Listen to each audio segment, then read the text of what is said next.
Next is Le Chatelier apparatus is used to determine which are the following properties of cement.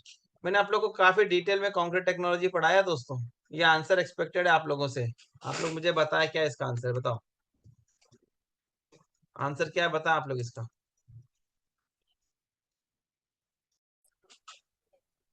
देखिए दोस्तों, इसका answer तो है, इसका आंसर है साउंडनेस। ली शैटलियर का जो डिवाइस होती है होता है, इसके अंदर कुछ इस तरीके का अरेंजमेंट होता है, और सीमेंट के अंदर जो है ना, ये कुछ लाइम वगैरह कंटेंट जब ज्यादा हो जाता है तो वो जो है ना इसको एक्सपांड करने की कोशिश होती है। ये सिलिंड्रिकल स्प्लिट है, दो प्रोंग्स है, इस तरीके से अंदर सीमेंट, तो हम लोग क्या करते हैं, इसको साउंड नेट्स के लिए यूज करते हैं। फिर दूसरा, इनिशियल सेटिंग टाइम के लिए कौन सा इंस्ट्रूमेंट यूज करते हैं? इनिशियल सेटिंग टाइम के लिए विकैट्स apparatus। इनिशियल सेटिंग टाइम और फाइनल सेटिंग टाइम दोनों के लिए विकैट apparatus रहता है, जिसके अंदर दोस्तों क्या होता है, उसके अंदर यहाँ पर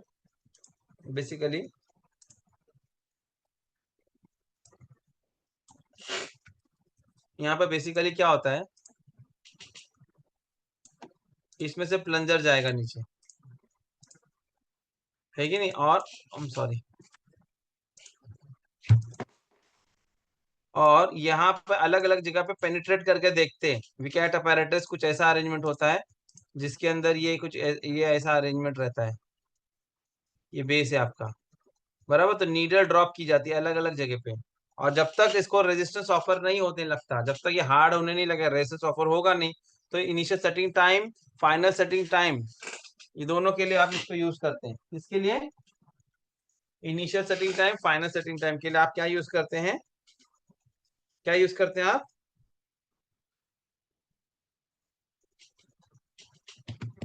इनिशियल सेटिंग टाइम और फाइनल सेटिंग टाइम के लिए विकैट्स apparatus यूज करते हो। ली शैटलियर कहाँ यूज करते हो आप?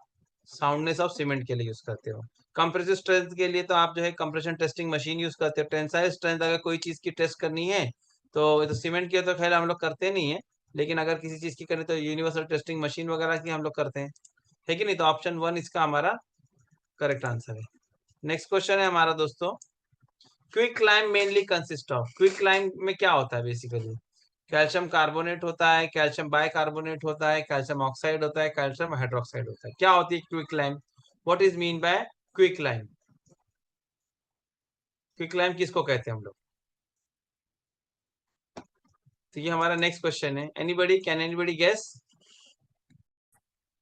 ठीक है, कैल्शियम ऑक्साइड होता है, तो कैल्शियम CaCO3, ये देखो,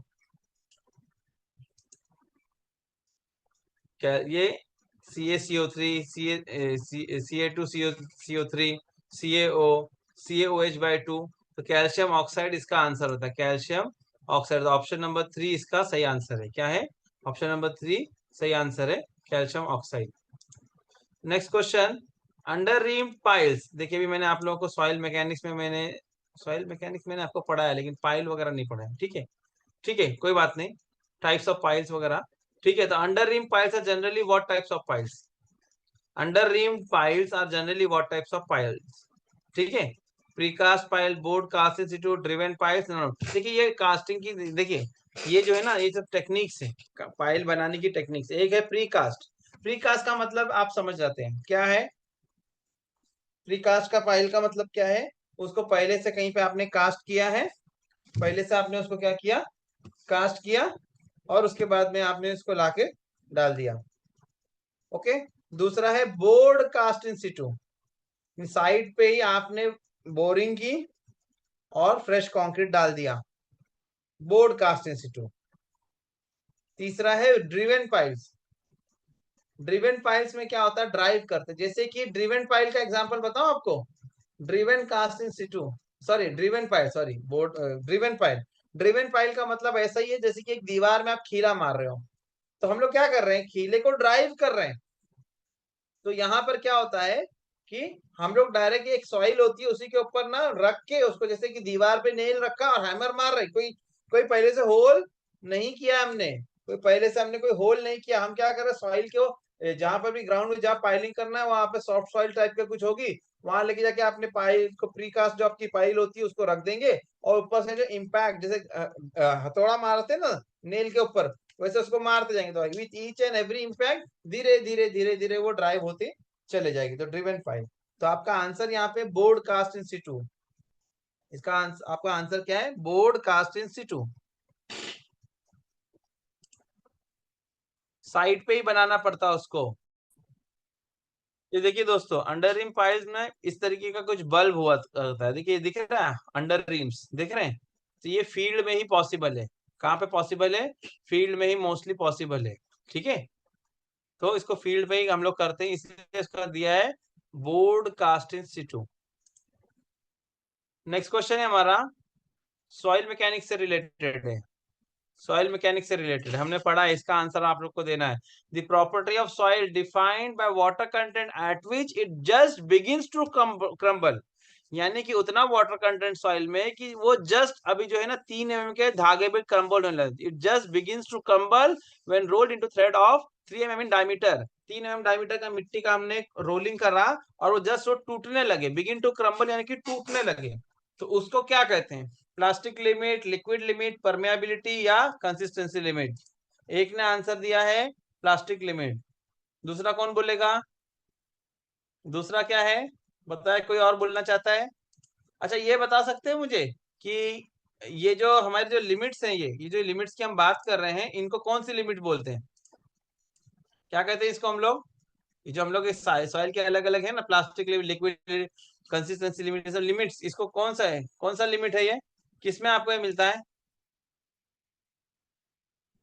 anybody, can anybody tell me.